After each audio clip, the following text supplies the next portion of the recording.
Hi folks, bit of a workshop episode today, late night episode. We're going to be looking at getting the new worktop cut, fit and installed. So stick with us and hopefully we'll get it done.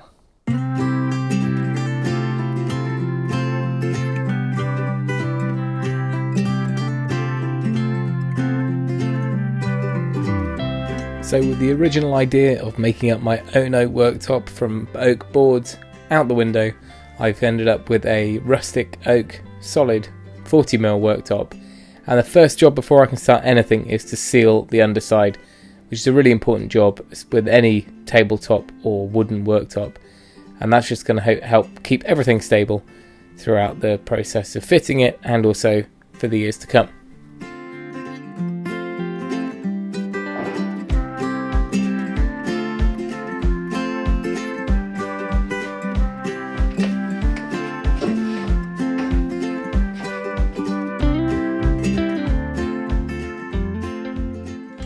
Right, so we need to position the sink first, and in order for this to clear and sit inside the cabinet, we need to be 70mm off the back, which leaves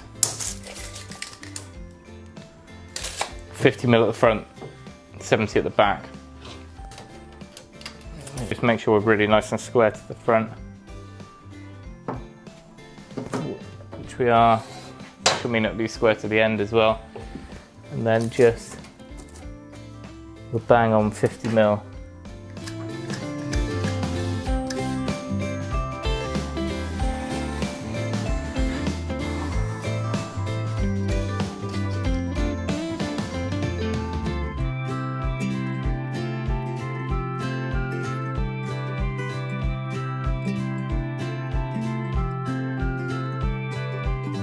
I think the first cut we'll do is just the length of it, which I think we marked out.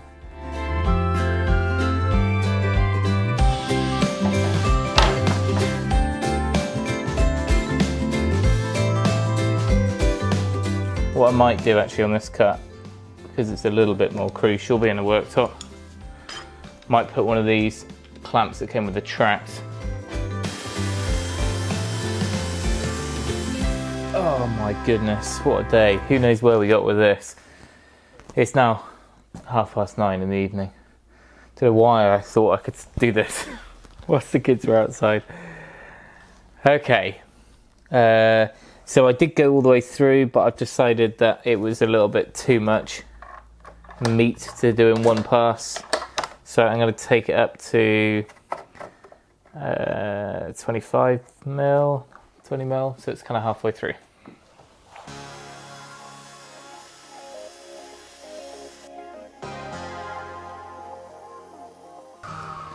I can't tell how much we're burning, but it's not going through that easy.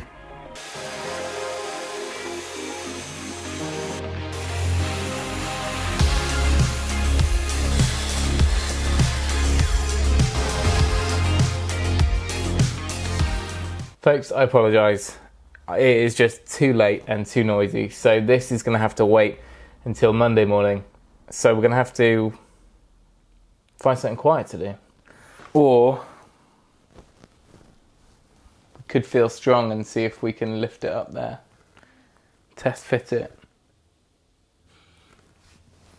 Why am I so impatient? I like to see progress. It's flipping heavy, this actually. It took 3 people to get it in here. Oh my boy.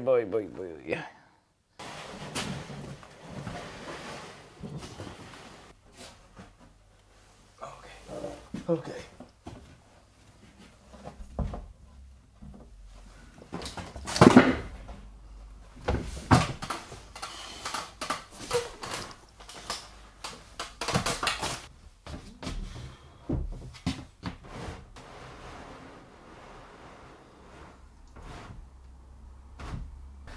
Hey, I think that's pretty good. And I've come out of it fairly unscathed. There's not a huge amount of movement lengthways in timber. Any shrinkage or movement or expansion happens in width, really. So the 2 or 3 mil we've ended up with is probably okay. And the only really bit that I'm gonna have to work on is in the corners. When you skim out a wall, you end up a little bit deeper, a little bit thicker in the corners, just the way you kind of trowel it. So because of that, we just need to scribe the corners in a tiny bit.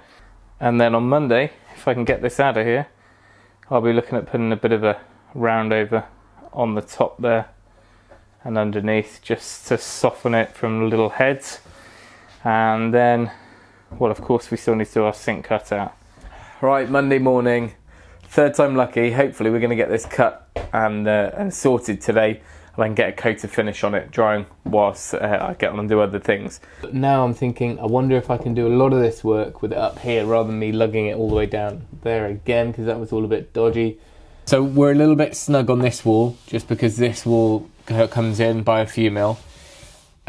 So we could just scribe against the wall, take it out, cut that, or plane it to get it back in again. But I don't really want to be lugging this in and out 3 or 4 times, because the back, oh no. So what I'm going to do is just chisel out a little bit of the plaster here, just so we can get the corners in all the way, and then we can scribe the back properly. Loosen that off a little bit.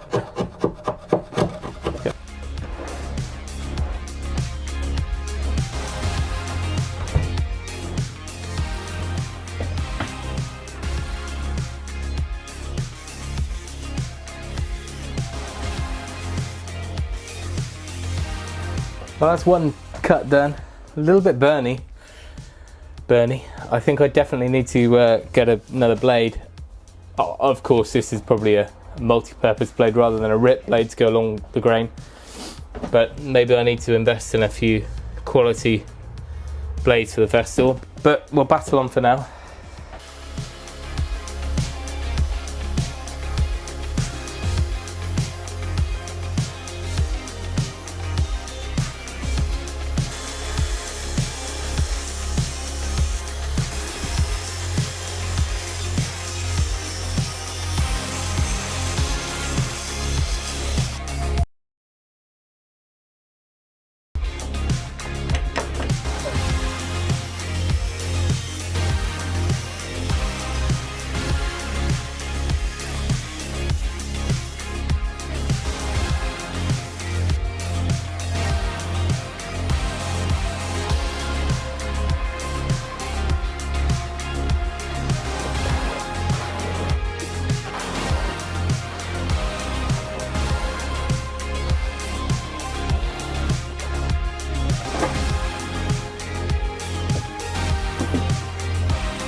You can see that blackening where it's burnt on the blade slightly. It was way better on the crosscut on the track saw, but the jigsaw, brand new blade in that as well. I don't think many jigsaws would manage a tight radius curve on solid oak 40mm like this, because you have to do it in one pass. So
Couple of quick pointers on the sanding. I've taken this to 240 grit. Now worktops usually come fairly well sanded already, but I've taken it a little bit further, especially if I've got any marks or anything, or pencil marks on here. Also, if you go along with the router on the edge there to give you your bullnose or round over, then you want to be really careful when you're sanding, because that's really uniform from the once you've done it with the router. If you then come along with the sander, you can end up kind of messing that around a bit. So I've just done that by hand, and then on the underside, just probably the first 50mm, 60mm, I've gone under, made sure that's nice and smooth, just because that's what you feel. The rest of it is sealed already, but I haven't bothered sanding it any more than how it arrived. One thing to mention though is if you're going to oil it rather than using an Osmo or a varnish or something like that, then you can take it further. You can take it to kind of 400 grit, whereas the Osmo products, I think it usually says only take it to about 180 to 240. So because you kind of need it a little bit of a bite there for it. Next job though is to get the brackets on the sink, and then we can look at fixing this down to the units. Right, still actually got to go out and buy pipe fixings and the tap, so I'll just show you how I'm going to fit this in now. First thing to remember is natural product, i.e. solid wood, not particle board or chipboard type worktop. So we need to allow for a little bit of expansion and contraction with temperatures and humidity levels changing, as they will do. Just like a hardwood floor or something like that, that's why you have that allowance in your tongue and groove or whatever, just for a little bit of movement. So when you come to fix it in, rather than just screw straight in, you need to make sure that any brackets are slotted like that. So rather than just a hole. Same on this cabinet, it's actually got a metal bar at the front, and there's a slot in there as well. My goodness, look at it streaming down out there. What's it like out there? Literally, it's 2 steps, and I'm so... Let me guess, I need to hurry up and build that porch to link the house to the utility. I think you're not feeling your best, but yes, time is of the essence. And that door's closed. Go on. Go quick, you're getting rain in my garage. So that's exactly what we did next. We used screws and washers through those slotted holes to make sure that the worktop is fully secure, and I actually ended up fitting the sink first, just so I had a little bit of wiggle room whilst doing that bit of plumbing. But everything's in place now, and I will be doing a follow-up video which will go through the whole finishing process, what products I use and how I've sealed the top, and also some feedback on the worktop we installed 5 years ago with the same product. There'll also be the sink to fit, the tap to install, a bit more plumbing, and the tiled splashback. So that'll be in the next video. Thanks for watching. Remember, if you can, do it yourself, and we'll see you next time.